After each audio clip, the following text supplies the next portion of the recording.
Good afternoon, everyone, and a warm welcome.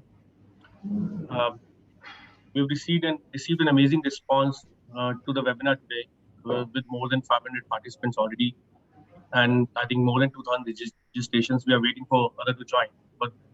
But before that, let me start the discussion for the day, and I would like to introduce our speakers today. I'm Akhil Chandna, partner leading uh, global people solution practice at Grant Thornton Bharat LLP, with more than 16 years of experience in providing tax and social security related matters, advising to the clients and working with the clients and employees across industry verticals. Today, we have on the panel my colleague Kashri, who's a director with the CFO practice at Grant Thornton Bharat LLP, and comes with more than 15 years of experience in advising on various tax and social related matters. Uh, Uh, Also, we have Mr. Pandey as a part of the panel today. Uh, I think I don't know whether you know Mr. Pandey. Mr. Pandey is a retired additional PF commissioner and advocate with more than 35 years experience with the department.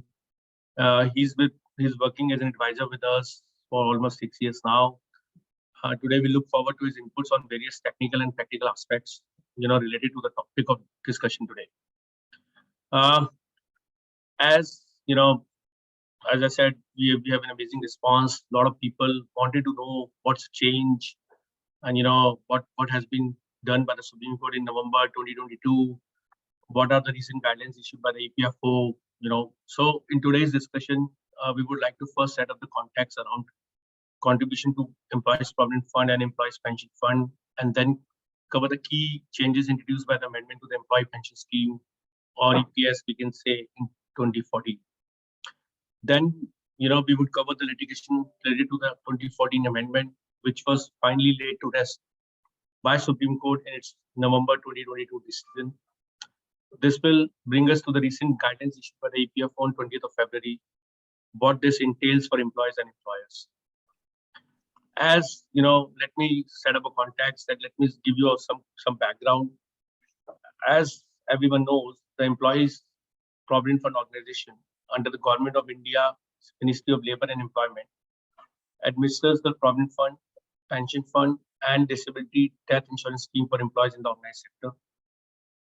The Employees Provident Fund was set up in 1952, and Employee Pension Scheme was introduced in the year 1995, which was made effective from 16 November 1995. Employees are required to contribute 12% of their wages towards Provident Fund, as everyone knows. Employers are also required to make a similar contribution of 12%. However, employers' contribution is divided into two parts. One is Provident Fund and the other one is Pension Fund. 8.33% goes towards EPS and 3.6% is 6.7% is allocated towards Employer Provident Fund. The EPF Act and scheme have a reference to the wage ceiling, which has been revised from time to time, as you can see on the slide. With effect from 1st September 2014, the wage ceiling was fixed at 15,000, which was the last change done by the EPF Act.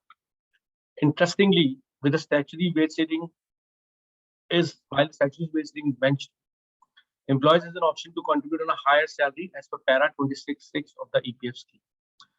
These para has a very strong relevance in the coming slides.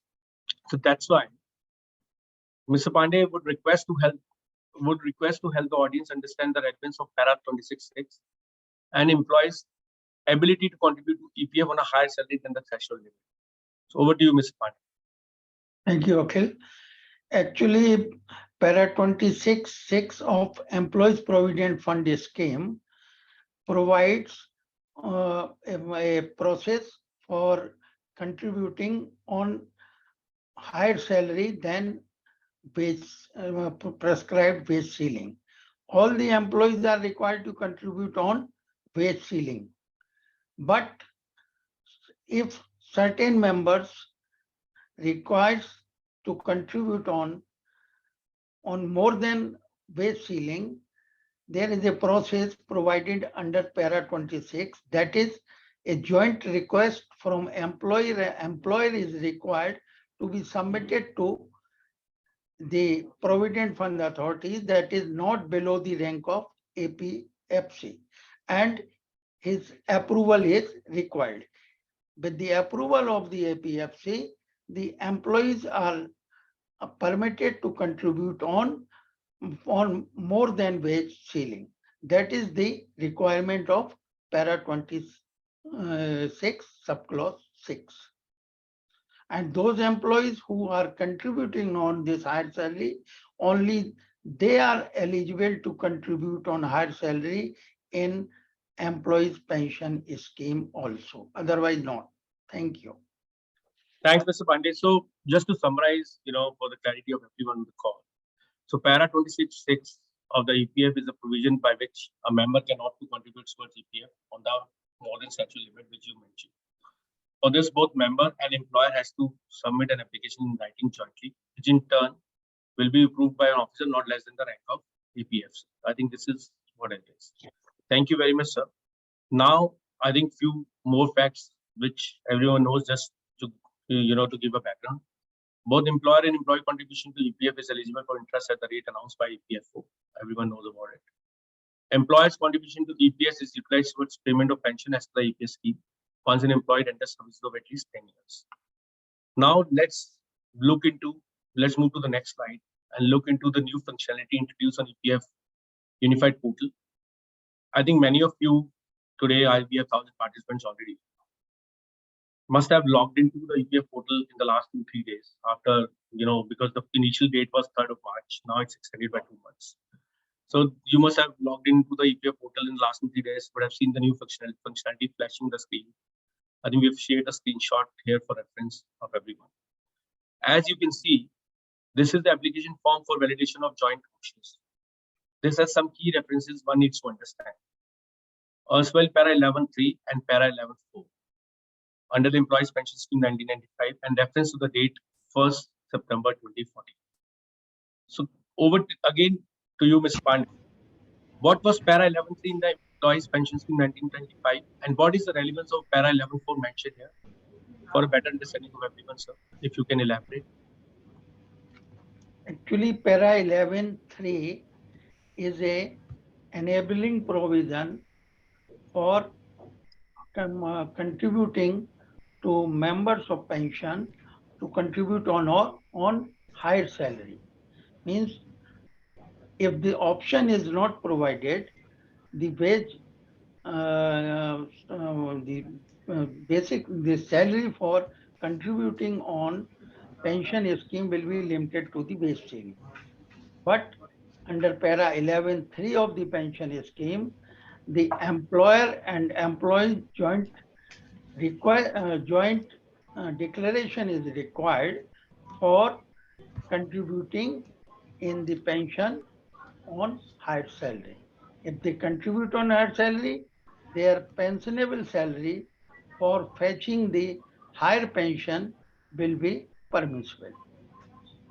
As regards the para 11.4, this is a new provision added after the amendment of effective from 1st September 2014.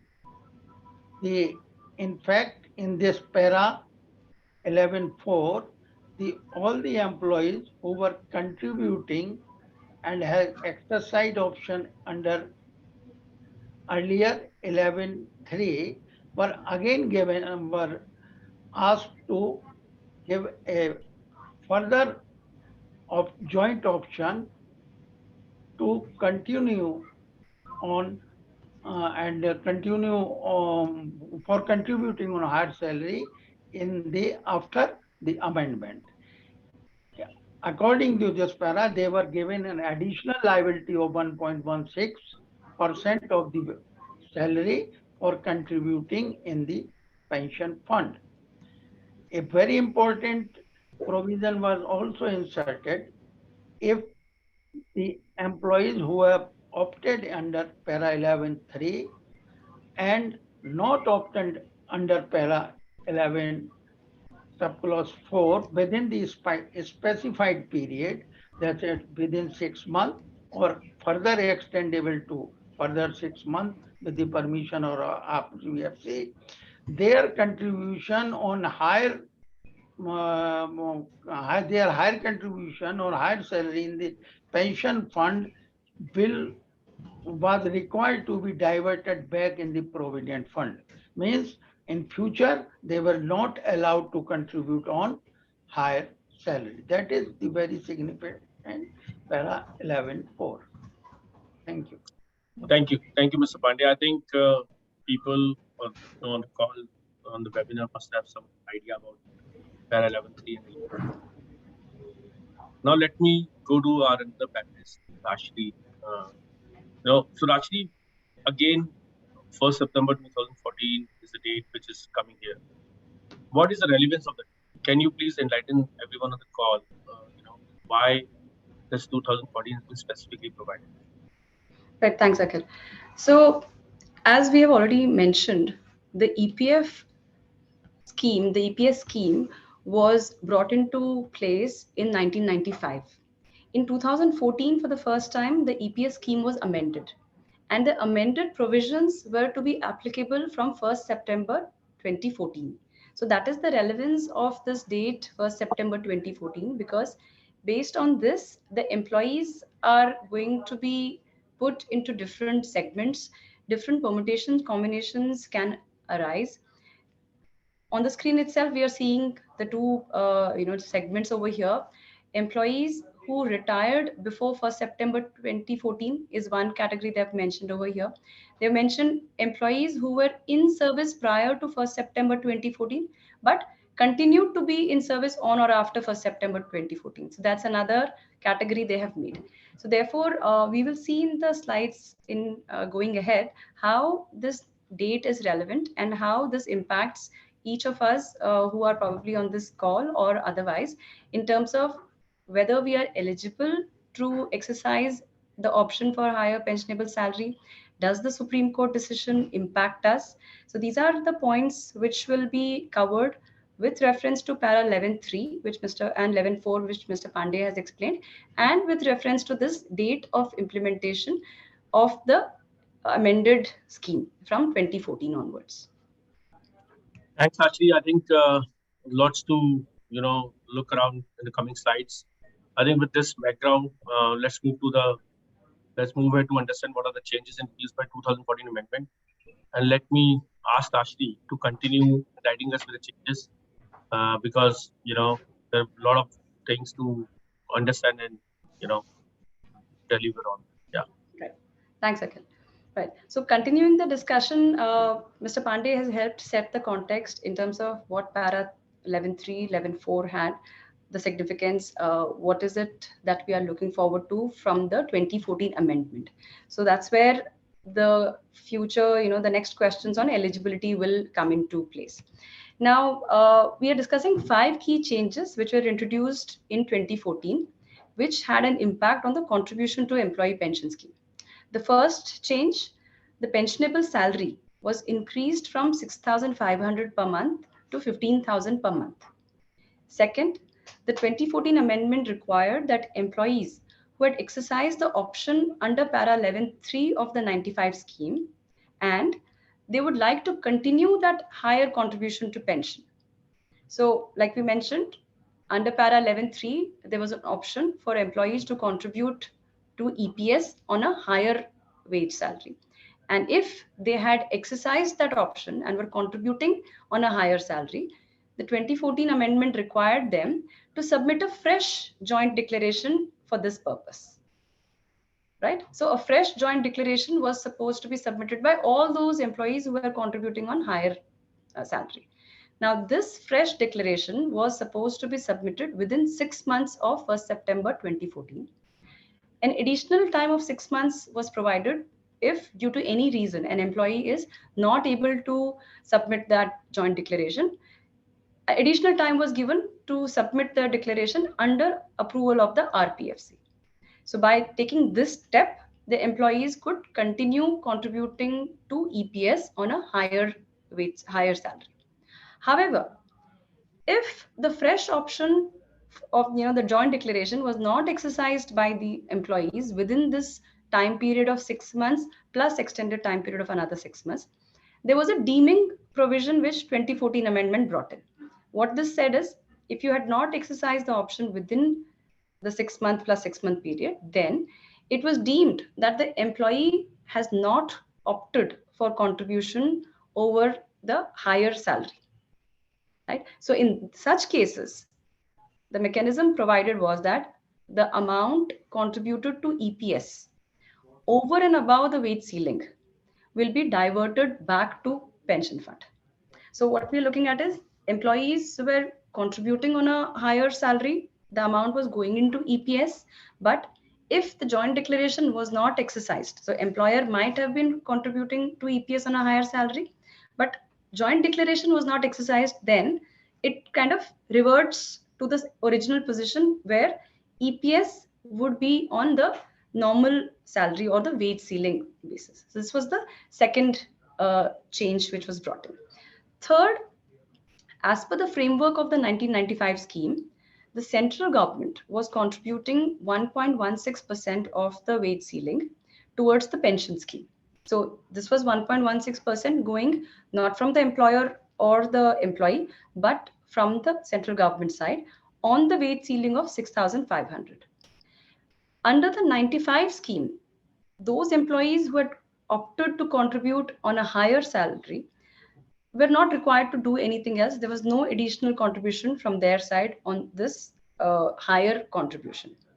However, in the 2014 amendment, what the government brought in was those employees who are contributing on a higher salary, the employees also need, those employees also need to contribute 1.16% on the higher salary, to the extent of the higher salary. Now, where will this come from? In the beginning, Akhil, where he took the background, we mentioned that there's a 12% contribution by employee and a 12% contribution by employer. Employer's contribution is allocated in two parts, towards pension and towards provident fund. So we can see that in the PF Act or para 26 from that reference, employee contributing towards pension scheme is not really envisaged. But the 2014 amendment brought in this point to put this responsibility on the employees who are contributing on higher wage ceiling, that there is an additional contribution, that's the term used, the additional contribution towards the pension scheme. So this was the third change brought in by the 2014 amendment. Next, the formula to calculate the pension was changed. Under the 95 scheme, pension was calculated with reference to average salary of last 12 months. Under the 2014 amendment, the average salary was changed to 60 months. What this translates to is, there's a larger denominator here. So the amount of pension that a person would receive would obviously reduce when you take the last 5 years salary, because your salary would have, is expected to have increased over a period of time. So when we take 5 years average salary, the salary is likely to have reduced. So that was another change brought in by the 2014 amendment. And last key amendment was that before the amendment in the 1995 scheme, every person who became a member of the EPF was also a member of the EPS. So contribution to EPS was always there. It could be at the statutory ceiling, or if option was exercised under para 11.3, it could be on a higher salary as well. 2014 amendment brought a change in this and said employees joining after 1st September 2014 and whose wages are above the statutory ceiling of 15,000, they are not eligible for EPS membership. Those who had joined before 2014, who are already members of EPS, will continue to be members of EPS, but employees joining after 1st September 2014 and whose wages are more than the statutory ceiling will not be eligible to become members of the EPS. Right? So these were the 5 key changes that were brought in. Now, one would, the question that comes up is, from 1995 till 2014, the scheme was in place. Now, what possibly led or prompted the government to tamper with this or to bring in these provisions? So I'll request Mr. Pandey to share his thoughts or give us the context, the historical context, that why these amendments specifically were brought in to the employee pension scheme. Thank you, Rajshri. In fact, basically this pension scheme was brought for the lower category employees, means those employees who were earning wages from a limited salary, and not for the person who are earning on a reasonably high salary. So it was for a low earner. But after in the 1996, through a amendment, the option was given to members to contribute on a higher salary also. But subsequently, it was felt by the EPFO while analyzing the fund that it has a strain due to higher outgo of the payout to the persons who are contributing on higher salary. Means there was a higher pension payable to person who are contributing on higher salary, and the funds it was considered by EPFO the funds may be duplicated, and funds may not be sufficient to cater the provision, the pension for which it is required for. So they were considering various ways how to bring it to control. And ultimately, they thought that there must be some restriction to the person who are contributing on higher salary. So by the amendment, all the future persons who were earning on more than 15,000, mean beyond the base ceiling, were kept out of the pension scheme. The earlier members who were contributing on her salary were given an additional burden of 1.16 to contribute from their side on this higher in this pension fund. And it was also felt that earlier the last salary was the criteria for deciding the pension, last average of 12 months. But it was felt by the EPFO that in some establishment, people are,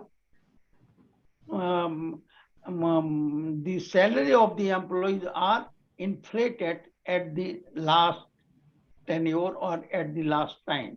So just they are fetching the higher pension without contributing sufficiently a higher contribution. So it was thought by the EPFO that instead of 12 months, it should be the base of the pensionable salary must be enlarged from 12 months to 60 months. So these are the basic background on which these amended provisions were brought in. Thank you. Thank you, Mr. Pandey. Thank you, Rashri. Lot of things, you said it. 5 key changes vis-a-vis 1995 and 2014. We've got an idea, a bit of, on the key changes, like who become a member, who don't become a member after 2014 with a limit of 15,000, additional contribution, joint declaration, many things. And then Mr. Pandey touch upon, a lot of things. I think it gives a fair idea to everyone how the scheme looks like after 2014. And Mr. Pandey specifically mentioned, there was a litigation around some of the provisions. I think in the next slides, we have to take that up before we go to the, concluding slides on what's next for everyone. I think, you've summarized the issue before this, before Supreme Court and Kerala High Court, which has brought us to the current stage where employees are looking to understand how this impact them. What are they required to do? There are many questions in everyone's mind. So, Rajshri, I would like you to, come in and take us through the decisions and, what's next. Right. Thanks, Akhil. I can actually see a lot of questions coming up on the chat, and I'll request Yeah, for the yeah. audience to bear with us as we cover the next slides and the discussion around the eligible employees, those employees who are not covered by the Supreme Court decision and the EPFO guidelines. Hopefully, a lot of those questions will be answered, but we will also then There are take some of the questions towards the end. there are 30 questions, and looking into the time we have to cover everything, and if we are able to answer at that, maybe as Dashi said, we have many things to cover, and these questions will be answered automatically. And still, if there are some unanswered questions, will respond to each one of you. Don't worry individually, and but we'll try to cover everything in this one hour. Thank you, Rachi. Over to you. Yeah, thanks, Akhil. Well, so in India, any legislation, there's always interpretation issues. Always it travels to the court, and that's when it leaves the layman or the common man wondering what next. Now, the 2014 amendment was brought in by the government, post which there was questions, there was interpretation issues, and the 2014 notification itself, the validity of that itself was challenged before the Kerala High Court. And after due deliberation, the Kerala High Court, in its order, which was pronounced in October 2018, it quashed the EPFO notification.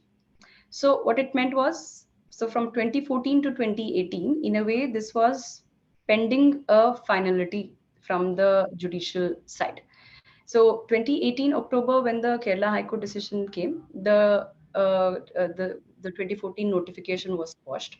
The Kerala High Court, some of the key observations from the Kerala High Court was that the classification of employees based on the cutoff date, that is, new employees joining after 1st September 2014 can't be members of EPS. This is ultravires the power of the government. This is not acceptable. Second, increasing the pension limit. Third, the change in method of the calculation of pension, increasing the average period from 12 months to 16 months, 60 months. All of this is detrimental, or it'll to the employees. It'll deprive a large portion of employees from the pension that they would have otherwise been eligible for. So, taking all these aspects into consideration, the Kerala High Court quashed the notification. EPFO went in appeal, took the matter to the Supreme Court, and the Supreme Court, in its decision in November 2022, accepted and upheld most of the observations, most of the points brought in by the 2014 amendment, except one point related to the additional contribution from the member side. So the Supreme Court's observation was that the government is well within its powers to make changes in the scheme, in the minimum salary threshold. The government is within its power to increase, the pension, the change in the pension calculation formula. The central government has its power to define who would be members or beneficiaries or covered under the eligibility criteria under any legislation. So there are various observations which the Supreme Court gave, and by and large upheld the decision, the 2014 notification.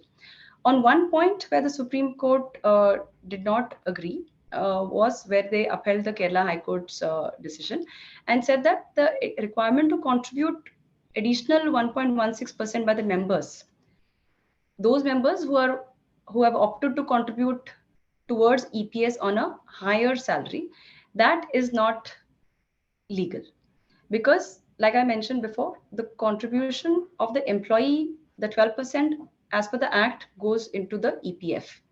If there is any amount that needs to be diverted towards EPS, there has to be a mechanism within that.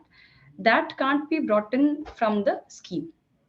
However, what the Supreme Court also observed or came out in the decision was that pending this, so they gave some time, a period of 6 months in which this additional contribution will continue, and they gave direction that the government has to come out with a mechanism to fund this amount, if at all, or they have to figure out what needs to be done to fund this amount, because if they can't make a change in the EPF Act to get employees to contribute this amount. So these were the key observations, or this was the decisions, outcome of the Supreme Court's decision. So Rashdi, if if I need to summarize, on the what Supreme Court upheld is is the classification and exclusion of employees, maximum pensionable salary, computation of pensionable salary based on 60 months average salary. However, one point which Supreme Court overruled the requirement to contribute is 1.16% by the members, opting contributing on higher salary, and asked the EPFO to bring an appropriate amendment mechanism for funding this amount within a period of 6 months. Am I right? Yes, that's right. Okay. So now over to you, Mr. Pandey. Since the majority of the amended pension schemes was upheld by the court, what are your views, and are there any gray areas which needs further clarification from the EPFO as per you? Thank you, Akhil. Pandey? Yeah. Actually, the Supreme Court, while delivering this judgment, has elaborately visualized many situations and answers those questions under in the judgment under para 44. Okay. They visualized various positions and settled the issue. However, such as there was a confusion what will happen to the person who were authorized, entitled to opt under para 11.3, and where, as per the Supreme Court judgment in R.C. Gupta, there was no cut-off date. But there was a dilemma whether they can opt or they cannot opt. So Supreme Court has provided a window in this judgment to such employees who retire, who were member prior to 1st September and eligible for the option but could not opt under para 11.3. So a additional window is provided under para 11.4 to such employees with the extension of time within 4 months, that such employees can also exercise option for contributing on higher salary. So if beside that, Supreme Court has laid down the other 3 conditions in the judgment. However, while allowing these persons who were member prior to 1st September, the Supreme Court held that the employees who retired prior to 1st September and exited from the membership will not be allowed to exercise option. So there is a gray area. There may be some person who exited prior to 1st September from the employment, but continue to be member whether they are eligible or not. As per the spirit of the Supreme Court judgment, they are eligible, they should be eligible. But the guidelines is required to come from EPFO in this regard. Like otherwise, all the issues are mostly settled, but such area are gray area. And another issue is the Supreme Court has upheld the para 26 subclause 6 and held that it is a necessary precursor. So but however, I can explain with reference to guidelines issued by EPFO that the employees who are exercising the option under para 11.4 had to provide a proof that they have exercised option under para 26 subclause 6. But historically, this rule is not followed at all in the exactly the manner in which it is provided. Always it is treated in a deemed manner means employees and employer both had started contributing on her salary and EPFO was accepting their contribution and without any objection. So whether this issue, even Supreme Court has not touched this point, but EPFO has to clarify and must accept the all such deemed contribution which are accepted by EPFO without strictly following the procedure provided under para 26 subclause 6, that is a joint request by employer and EPFO in writing and approval by APFC or RPFC. Historically, I can tell also, even someone has applied also, EPFO has never approved and communicated their approval. So this provision was actually never implemented in the manner in which it was provided. So some decision has to be taken by EPFO in the correct spirit of this judgment, that when it is a beneficial legislation and benefit should flow to all the eligible employees. Thank you. I think very, very insightful inputs. I think different perspective to how the things look like. Before we move further, I would like to highlight everyone that pursuant to the Supreme Court decision, EPFO issued circulars. There are two circulars which has been issued. Everyone knows about it. It's 29 December 2022 and 20th February 2023, which provide compliance. Provided guidelines for compliance with the Supreme Court decision. Supreme Court provided a 4-month window for employees to exercise the joint option till 3rd of March, which is further extended to 3rd of May. Everyone knows about it. EPFO was required to facilitate the compliance of Supreme Court order under non-life mode. EPFO has issued the circular with guidelines to members, which provides a process by which eligible members can exercise the option under para 11.4 of the scheme, read with erstwhile para 11.3 of 1995 scheme.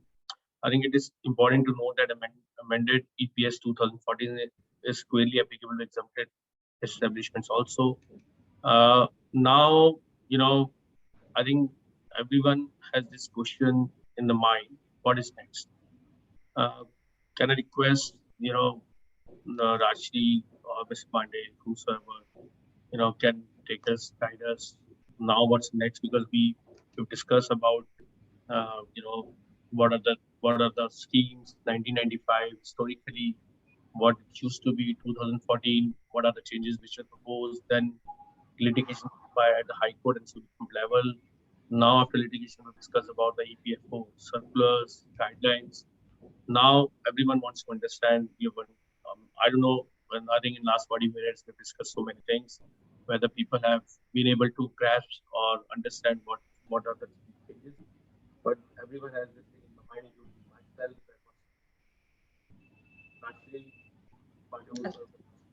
Yeah, thank you, Akhil. Right. So what next? The first point is to determine whether you are an eligible employee. Now, here, the first and foremost point over here is to see that only those employees who were contributing to EPF on salary exceeding the wage ceiling of 5,000 or 6,500 before 1st September 2014, they are the eligible employees. So somebody who was already a member of EPS as on 1st September 2014, or rather actually a day before that, before the amendment scheme, and you were contributing to EPS on a higher salary, then that's the step one to determine that you are an eligible employee. So at the time of the scheme, if you were contributing on the wage ceiling, if you're contributing to EPF on the wage ceiling, then automatically contribution to EPS was also on the wage ceiling. Then you are not an eligible employee. Now, there can be further two segments or classifications within this employee base. So first, you are contributing to EPF on a higher wage ceiling. And as on the 1st September 2014, when the amendment came, you were not in service. But before that, you had exercised the option for higher contribution under para 11.3 of the 95 scheme. What this means is you had already exercised the option for higher wage ceiling. 2014 scheme came later. You had already retired or you had already left before that. Now, as per the Supreme Court decision, this segment of employees will be eligible for benefit of higher pensionable salary. And in their case, the amount will be diverted from the EPF contribution to the EPS contribution. So there is nothing that the employee has to do separately as such to allocate or contribute. The amount in EPF will be allocated towards EPS, but the joint declaration is required to be submitted, and it would be with, logically, with the last employer where you were working. Second category is you were contributing on higher salary towards EPF, and you were continued in service after 1st September 2014 also. Right? But in this case, you had not yet exercised the option for higher contribution to EPS. So if you remember, if you can recall, the 1995 scheme gave an option to exercise, where you could contribute higher amount towards EPS. But the 95 scheme had not put a timeline by which this option needed to be exercised.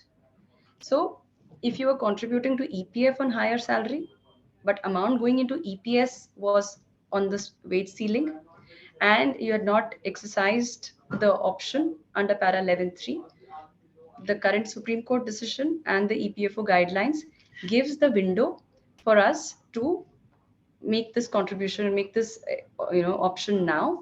And by virtue of exercising that option, the amount would be reclassified from EPF to EPS. As per the EPFO guidelines, the calculation mechanism or the how they will do this reallocation, they are going to come out with further clarification or guidelines on that aspect. Currently, what is enabled is the option on the portal to submit the joint declaration. Right. So this also raises a question which I think some of the audience has also raised, that whether the option under para 26(6) of the EPF Act to contribute PF on higher salary, is it a compulsory option now, or it's not mandatory and employees right now can't do anything about it? Mr. Pandey. Thank you, Rajshri. In fact, para 26 subclause 6 is a mandatory requirement, because the pension fund, there is no contribution is coming directly. It is a diversion from provident fund scheme. So suppose if someone is not contributing on higher salary in provident fund, where from this amount in pension fund will come for a higher salary. So the kitty will be only from the provident fund. If you are not contributing on a higher salary in provident fund, there cannot be a higher diversion from that fund. So that is a basic requirement, because that is the initial window where you have to contribute on a higher. From that, a higher contribution may be permitted to be diverted, provided you are opting for a higher contribution in pension. So it is a mandatory and essential requirement under the law for contributing a higher contribution in the pension scheme. Right. Thank you, Mr. Pandey. That helps us, put some context and hopefully answer some of the questions. Moving on, equally important for us to see which segment of employees are not covered under this decision, and there is no action point as such for them. First, like we mentioned already, to just recap on that, employees who were contributing to the Employee Provident Fund up to the wage ceiling. Like Mr. Pandey said, the amount over there is already only on the wage ceiling, so there is no excess amount that can be diverted to pension. So those employees are not eligible. Second, employees who are already contributing EPS on higher wage ceiling as after exercising the option under 11.3. But when the 2014 amendment came in, they did not, or they were not able to submit a joint declaration as per para 11.4, the fresh declaration to continue the additional or the higher contribution. These employees will not be eligible.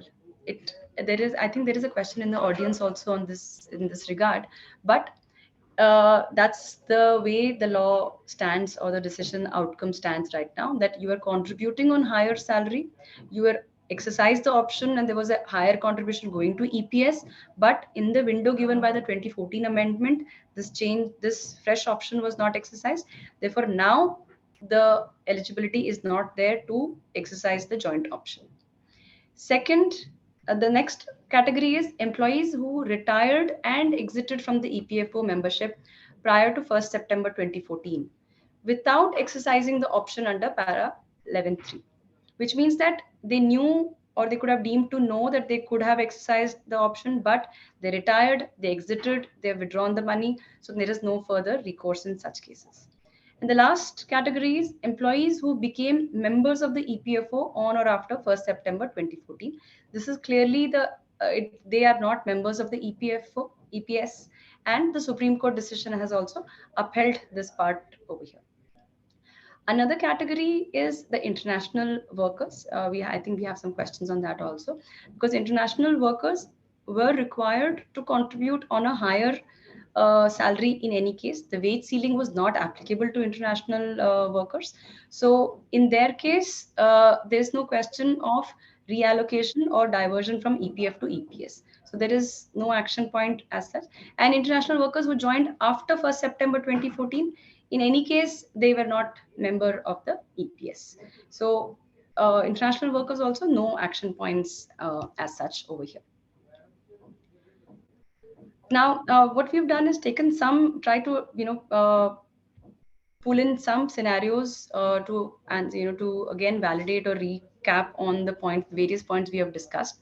And I'm hoping that some of the questions from the audience gets addressed over here. Let's take the case of individuals who are members of the EPS and who retired before 1st September 2014. Now here, the Supreme Court has dealt with the situation to say that somebody who retired before 1st September 2014 and exited from the EPS membership. Now, in their case, if the EPF contribution was on a higher basis, but option was exercised, not exercised under 11.3, in their case, they will not be eligible for pension on higher wages.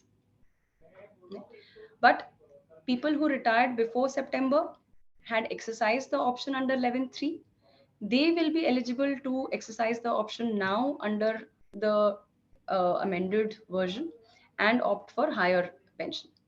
Again, if these people who had retired and exited before, but were contributing on the wage ceiling, then there is no question of higher pensionable salary in that case.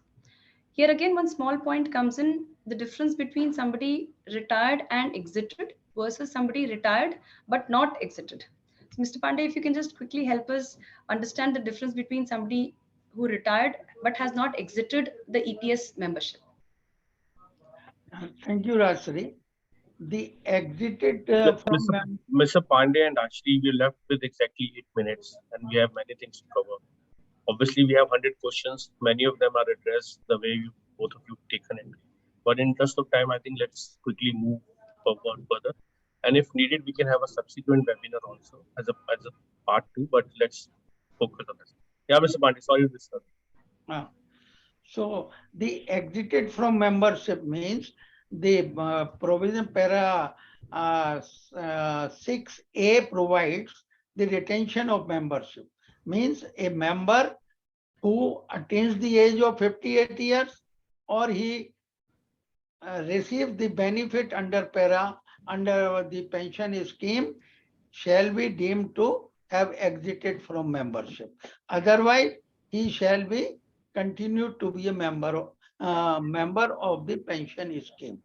So Supreme Court in its judgment has dealt a case specifically those persons who retired means exited from employment and exited from membership of the pension fund, they are not eligible. But Supreme Court has not dealt the person, employees who exited from employment but had retained the membership means neither they have attained the age of 58 years nor they have withdrew the benefit under pension scheme. They are member of the pension scheme. So whether they can exercise the option, specifically they have not said anything categorically, but under para 44, 4 of the judgment, they have accepted that the erstwhile member can have a option. So in my personal view, they have a option to exercise under this option for higher contribution, but specifically EPFO in its circular has not mentioned this category, and I am hopeful that EPFO will come out with some circular to clarify this position also. Right. Thank you, Mr. Pandey. Moving on, another scenario which will cover a large segment of employees is those who were members of the EPS before the amendment and continued in service on or after 1st September 2014 as well. Here again, we will have a large number of people who continued in service but have since then retired. That is between 1st September 2014 to date, people have retired, or there could be people who are still continuing in service. Right now, how does it look for them? If the EPF first category, criteria, that if the EPF contribution was on the higher wages, if yes, then had we exercised the option under para 11.3 of the 95 scheme, we had not exercised that option. So now we are eligible to exercise the option for higher pensionable salary, and this option needs to exercise by 3rd May. Second category, you were contributing on higher wages. You had exercised the option under para 11.3. Then under the 2014 amendment, you had given the fresh option also within the 1-year timeline. Then it's fine, you're eligible for higher pension contribution. But if the fresh option under the 2014 scheme had not been exercised, then you're not eligible under the current window, right? Then another category of people, again, there are questions around this. What if there is a fragmented service, or under some employer you had contributed on the wage ceiling, but under another employer you had contributed on the higher amount? Even in this case, like Mr. Pandey said, if there is no higher amount that can be allocated from EPF to EPS, the eligibility does not arise. So those category of employees will also not be eligible under this mechanism right now. And of course, people who are contributing on wage ceiling will not be covered at all.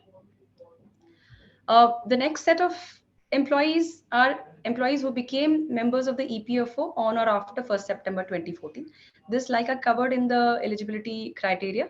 Whether they contributed on a higher salary to the EPF or on the wage ceiling, it does not matter, because there is no option for them to become members of the EPS.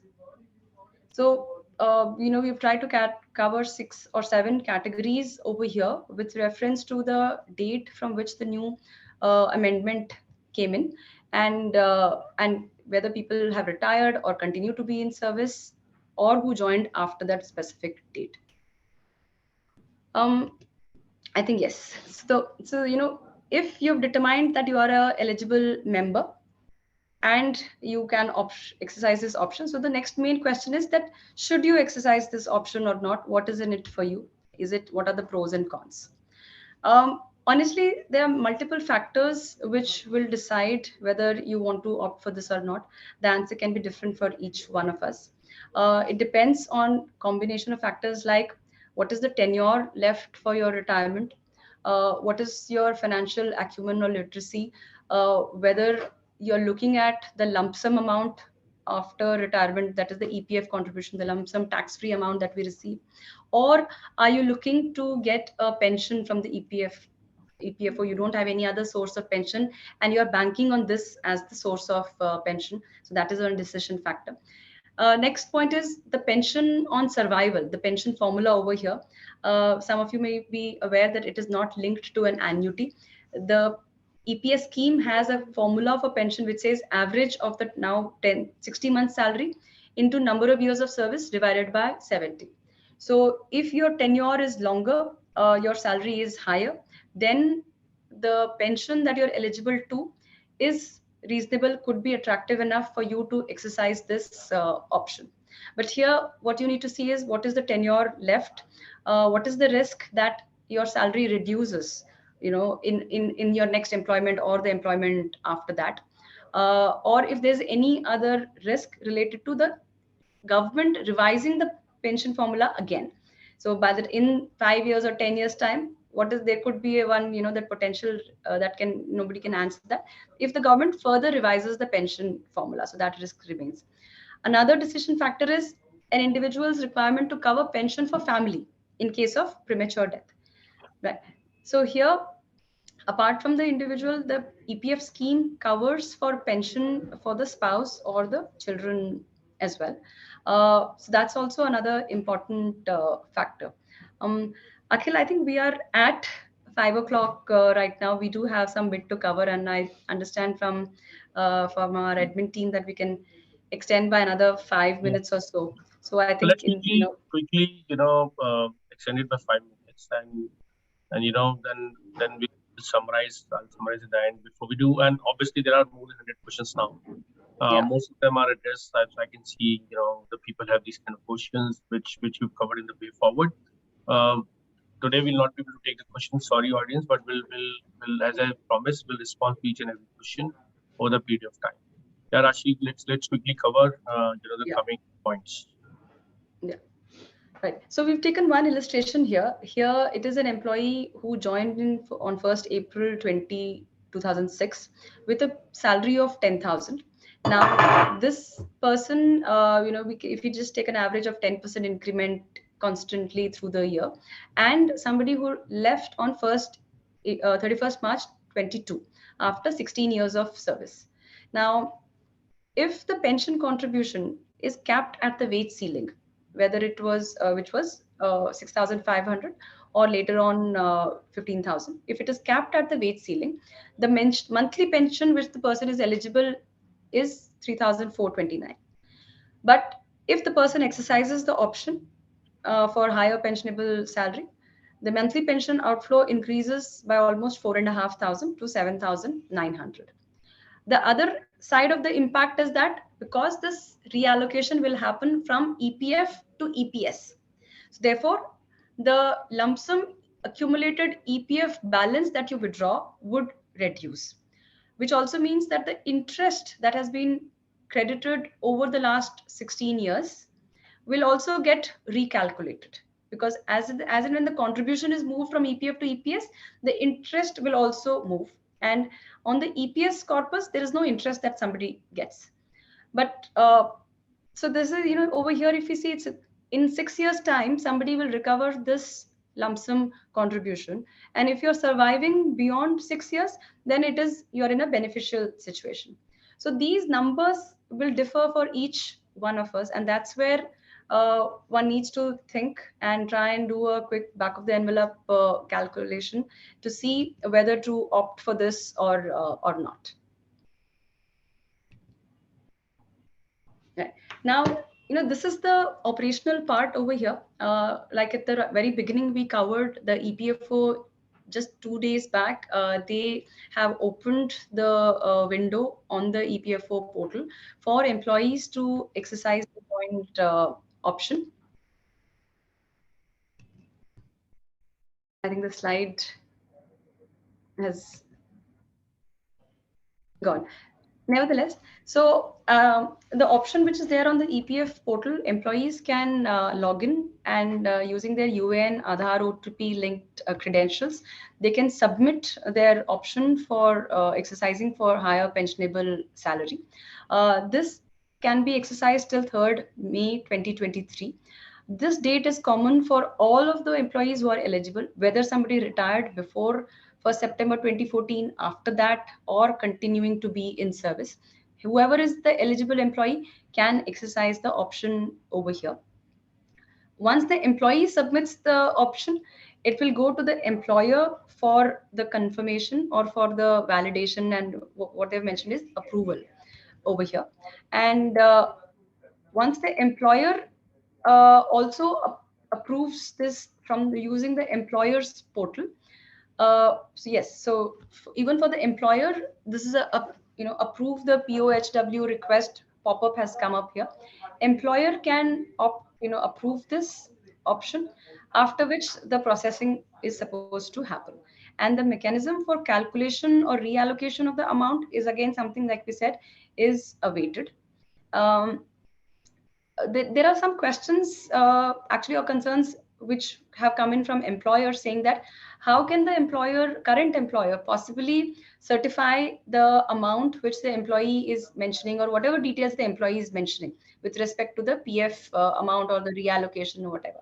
How can the employer certify that? Because an employee might have worked with multiple employers, might have paid less PF or more PF, there could be different permutation combinations. So, Mr. Pandey, here, how do you think the employer's concerns can be addressed, or what is the intent of this employer's step process here, or employer's involvement in this process here? Actually, there is no certification. Employer is not required to certify. It is only he is also jointly permitting to divert the fund from higher contribution from the pension provident fund to pension fund. There is no liability from for employer, neither financial nor any other. Every data is with EPFO. Only he is consenting to divert the fund from provident fund to pension fund. He is not required to certify anything. Thank you. Right. Thank you, Mr. Pandey. I think that helps put to rest some of the concern, because this is an option being exercised by an employee. The employer is in effect giving a consent to the diversion. If the employee is eligible, then the employer has no objection, or is giving a consent that the amount can be diverted from the EPF to the EPS, and the recalculation will happen. So I think that's the mechanical part of it. And what is awaited is the pension, how this allocation will be done. Thanks, Rashmi, and thanks, Mr. Pandey. I think it was seamlessly covered, all the changes, all the whatever the Supreme Court, High Court ruling, whatever is the way forward, eligibility of the employees. A lot of people have questions. As I said, there are more than 100 questions we need to address. There are questions around whether it's a retrospective, prospective, how to file the joint declaration. Can you share the checklist? Can you share the steps? There are many things which people need clarity. I think, and thanks for the patience of the participants. We have more than 1,000 participants at the beginning, and 5 minutes to extend it by 5-7 minutes. But as I said, we'll share our comments and address all the queries you have individually. It will take some time. People have questions that whether they will get the PPT, whether they get the recorded version of this. Yes, we will share that. Our team will share this post the webinar. And thanks everyone. We can see a lot of applause coming in for us. And in a nutshell, I think what after 2014 there was a lot of buzz around it. There's a lot of litigation around it, but Supreme Court has put this. They've cleared everything. There's a lot of FAQs which have come, which still needs to come, and and let's see what's next. But yes, obviously, next 2 months going to be excited. People have to through this, whether they want to file a joint application, you need to find out whether they're eligible, not eligible, how this is beneficial to them, and how the allocation will happen. Some people have taken advance. If the advance has been taken and they find a joint application, how the allocation will happen, they have to give this back to the EPFO with interest. Interestingly, many things needs to be looked into and worked upon. Thanks everyone. Thanks Mr. Pandey. Thanks Ashri for your time, and thanks participants. Will looking forward to interact with you in the coming month. Maybe once we have more clarification on this, once we have more inputs to share, we'll come back with another series of webinar on this same topic. Thank you. Thank you. Thank you, everyone. Thank you. Thank you. Thank you, Mr. Gupta.